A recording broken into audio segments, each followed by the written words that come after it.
আজকের এই ব্লগটা খুবই একটা স্পেশাল ব্লগ, কারণ এই ব্লগটার মধ্যে যেমন একটা সুখবরও লুকিয়ে আছে, ঠিক তেমনই বুক ভরা দুঃখ কান্নাও লুকিয়ে আছে। তো চলুন দেখে নেওয়া যাক এই ব্লগের মধ্যে কি এমন আছে। হ্যালো, আসসালামু আলাইকুম everyone, welcome to my new blog তুমি আর আমি। দুপুরবেলা আমরা খাওয়া দাওয়া শেষ করে চলে গিয়েছিলাম আমার ভাবির বাসায়। ভাবির বাসায় আসারও একটা স্পেশাল কারণ আছে, যে জিনিসটা আমি আপনাদের সাথে শেয়ার করবো আজকে। বাসায় এসে দেখি স্নেহা আজকে প্রথম মুরগি রান্না করেছে, আর স্নেহা হচ্ছে আমার ভাবির একমাত্র মেয়ে। আর আপনারা তো জানেনই, একমাত্র মেয়ে তো অনেক আদরের হয়, আর এই প্রথম রান্না করেছে, তার মানে এটা তো অনেক স্পেশাল। প্রথমবারের রান্নাটা ওর খুবই মজা হয়েছে, মনেই হয়নি যেটা ওর ফার্স্ট রান্না। খাওয়া দাওয়া শেষ করে ও মোটামুটি সবকিছু গুছগাছ শুরু করে। আর এই গুছগাছটা কিন্তু নর্মালি রুম গোছানোর জন্য না, এটা হচ্ছে স্নেহা আসলে দেশের বাইরে পড়তে চলে যাবে। ও অস্ট্রেলিয়াতে আইটি নিয়ে পড়তে চলে যাচ্ছে, যার জন্য ও আসলে ওর ব্যাগ প্যাকিং করার জন্য সবকিছু গুছগাছ করছে। এটা হচ্ছে আসলে আজকের মেন সুখবর, যে আমার ভাস্তি বাইরে পড়তে চলে যাচ্ছে। আর ও আমাকে দেখাচ্ছিল যে ওর ফ্রেন্ডরা ওকে কি কি গিফট দিয়েছে দেশের বাইরে যাওয়া উপলক্ষে।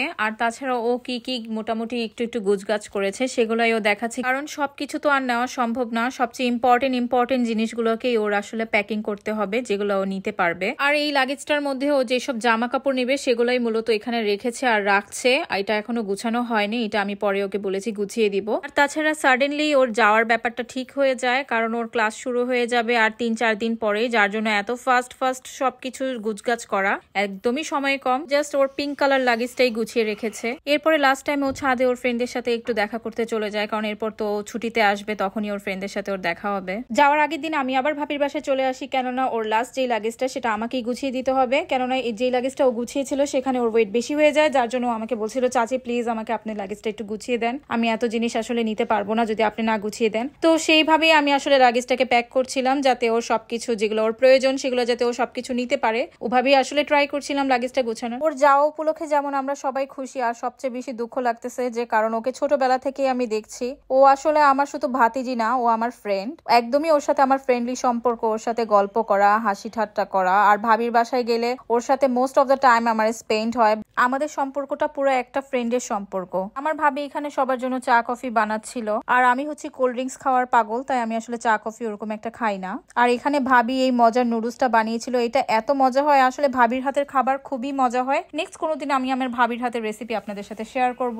এখানে আমার শাশুড়ি, চাচি শাশুড়িরা সবাই একটু গল্প করছিল। মূলত আসলে স্নেহার চলে যাওয়ার যেরকম একটা আনন্দ, ঠিক ওইভাবেই আসলে ও চলে যাওয়ার যে দুঃখটা, সেটা আসলে ভাষায় প্রকাশ করার মতো না। স্নেহার ফ্লাইট 12:30টার সময় ছিল, যার জন্য খুব সকাল সকাল ভাবির বাসায় আবার চলে আসি। আজকে স্নেহাকে আমরা বিদায় দিব, আজকে ওকে আমরা ড্রপ করে দিয়ে আসবো এয়ারপোর্টে। তাছাড়া আপনার ভাইয়া যখন বাইরে যায় তখন স্নেহা অনেক ছোট ছিল, তখন স্নেহা আপনাদের ভাইয়াকে ড্রপ করতে গিয়েছিল। আর আজকে দেখুন মেয়ে কত বড় হয়ে গিয়েছে, আজকে স্নেহাকে আপনাদের ভাইয়া ড্রপ করতে যাচ্ছে।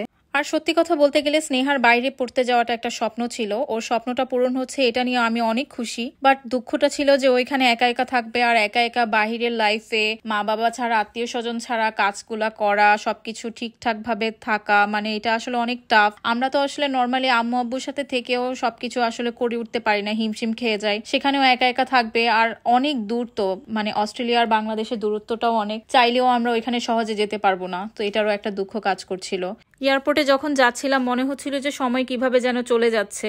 সবচেয়ে বড় কথা, আমার ভাবির মনটা অনেক বেশি খারাপ, কারণ আমার ভাবি সারাটা দিন তার মেয়েটার সাথে ছিল, সারাটা দিন তার মেয়েটার সাথে টাইম স্পেন্ড করেছিল।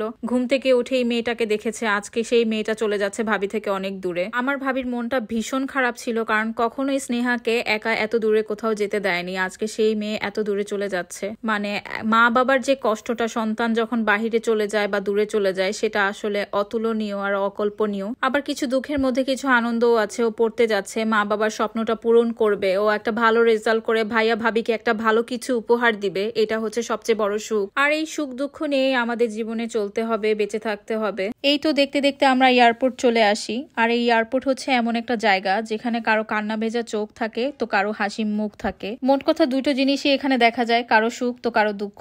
আমাদের আজকে একটা দুঃখের দিন, কারণ আজকে আমাদের মেয়েটা চলে যাচ্ছে, এটাই হচ্ছে আমাদের মেন দুঃখ। তো স্নেহা মোটামুটি অনেক খুশিই ছিল কারণ ও পড়তে যাবে। মন তো খারাপ ছিল কারণ ও মা বাবা সবাইকে, পরিবারের সবাইকে রেখে চলে যাচ্ছে বাহিরে পড়তে। পড়ার একটা ফাঁকে হয়তো ওর আসতে হবে, সহজে তো ও চাইলেও চলে আসতে পারবে না। এখানে ভাই বোন চলে যাওয়ার আগ মুহূর্তে একটা সুন্দর একটা সময় পার করছিল। ওর আসলে বোর্ডিং এর সময় হয়ে যায়, অনেকটা দেরি হয়ে গিয়েছে কারণ অনেকটা সময় আমাদের সাথে থেকে তারপরে ভিতরে যেতে চেয়েছিল। আর এটা হচ্ছে ও যাওয়ার মুহূর্তটা, যেটা আসলে খুবই বেদনাদায়ক ছিল। এই মুহূর্তটা দেখলেই আমার কেন জানি অটোমেটিকলি চোখ দিয়ে পানি চলে আসে। আর এই যে ও আমাদেরকে বাই বলে দিয়ে ভিতরে চলে গেল, আর ও চলে যাওয়ার পরে আমার ভাবি এতটা কান্নায় ভেঙে পড়ে যেটা আসলে আমি আপনাদেরকে বলে বুঝাতে পারবো না। সবাই দোয়া করবেন যাতে ও একটা ভালোভাবে পড়ালেখা করে ভাইয়া ভাবির স্বপ্নটা পূরণ করে। আমার আজকের ব্লগটা আমি এখানেই শেষ করছি। ভিডিওটা ভালো লাগলে অবশ্যই আমার পেজটাকে লাইক, কমেন্ট এন্ড শেয়ার দিয়ে আমার পাশেই থাকবেন। ততক্ষণে আল্লাহ হাফেজ।